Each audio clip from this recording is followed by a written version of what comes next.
Assalamualaikum warahmatullahi wabarakatuh. Salam sejahtera bagi kita semua. Salam Om Swastiastu, Namo Buddhaya, salam kebajikan. Yang terhormat Ibu Riri Rengganis selaku dosen pengampu mata kuliah Bahasa Indonesia. Saya Galih Bayu Permana dengan NIM 2304 0274 007. Bangsa Indonesia adalah bangsa yang besar dengan keberagaman suku bangsa terbesar di dunia dan dilengkapi dengan penggunaan bahasa yang tiap suku memiliki ciri khasnya masing-masing. Adapun suku Dayak, suku Toraja, suku Jawa, Batak, Bugis, Aceh, Betawi, Manado, dan lain-lain. Suatu kebanggaan bagi kita bangsa Indonesia. Tak lepas dari keberagaman bahasa tersebut, hanya bahasa Indonesia sajalah bahasa pemersatu kami. Sumpah Pemuda yang dicetuskan pada tanggal 28 Oktober 1928 merupakan tonggak penanda bahwa bahasa Indonesia adalah bahasa nasional. Sebagai bahasa nasional, bahasa Indonesia mempunyai fungsi sebagai lambang kebangsaan nasional, lambang identitas nasional, alat penyatuan berbagai suku bangsa dengan latar belakang sosial budaya dan bahasa berbeda, serta sebagai alat perhubungan antar daerah dan antar budaya. Pada tahun 1945 ini, bangsa Indonesia memproklamasikan kemerdekaan bahasa Indonesia memperoleh kedudukan yang lebih pasti, yaitu bahasa resmi dan bahasa negara. Sebagai bahasa negara, bahasa Indonesia berfungsi sebagai bahasa resmi kenegaraan, bahasa pengantar di dunia, pendidikan, alat perhubungan pada tingkat nasional untuk kepentingan perencanaan dan pelaksanaan pembangunan, serta mengembangkan kebudayaan, ilmu pengetahuan, dan teknologi.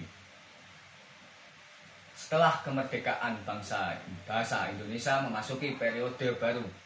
Selain sebagai bahasa pergaulan dan perhubungan, bahasa Indonesia juga dikembangkan menjadi bahasa ilmu, bahasa seni, politik, hukum, dan sebagainya.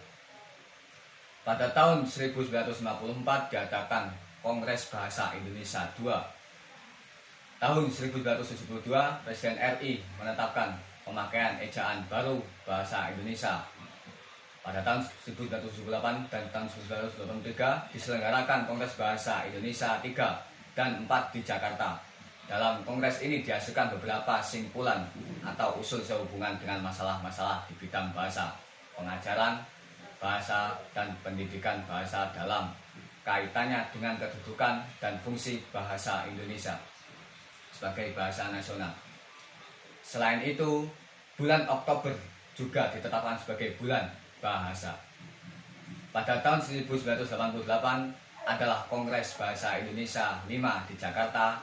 Pada tahun ini, pihak Pusat Pembinaan dan Pengembangan Bahasa menerbitkan Kamus Besar Bahasa Indonesia atau KBBI dan Buku Tata Bahasa Indonesia pada tanggal 26 Oktober 2015. KBBI yang memuat ejaan yang disempurnakan atau EYD diganti menjadi Pedoman Umum Ejaan Bahasa Indonesia.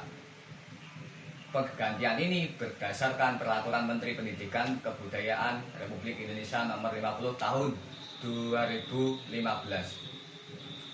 Di balik rasa bangga itu, ada masalah yang dihadapi bahasa Indonesia saat ini, yaitu maraknya penggunaan bahasa asing di negeri ini yang menyebabkan bahasa Indonesia dikesampingkan oleh masyarakat Indonesia.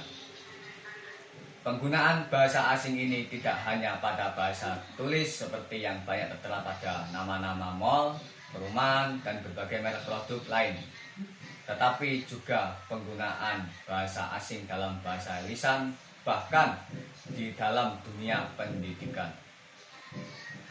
Untuk mengatasi masalah di atas, bahasa Indonesia wajib digunakan sebagai bahasa pengantar dalam dunia pendidikan sekolah sebagai lembaga pendidikan resmi, merupakan basis pembinaan bahasa Indonesia yang paling baik.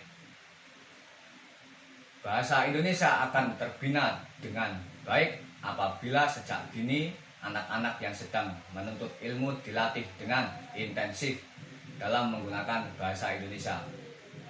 Hal ini penting agar anak-anak yang lahir di Indonesia mencintai dan memahami bangsanya melalui bahasa Indonesia.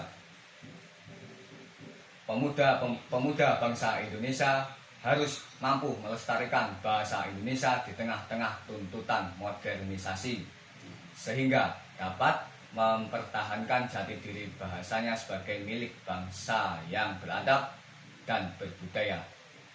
Selain itu, Badan Pengembangan dan Pembinaan Bahasa sebagai pihak yang bertanggung jawab akan keberadaan bahasa Indonesia harus selalu melakukan pembaruan terhadap perkembangan bahasa.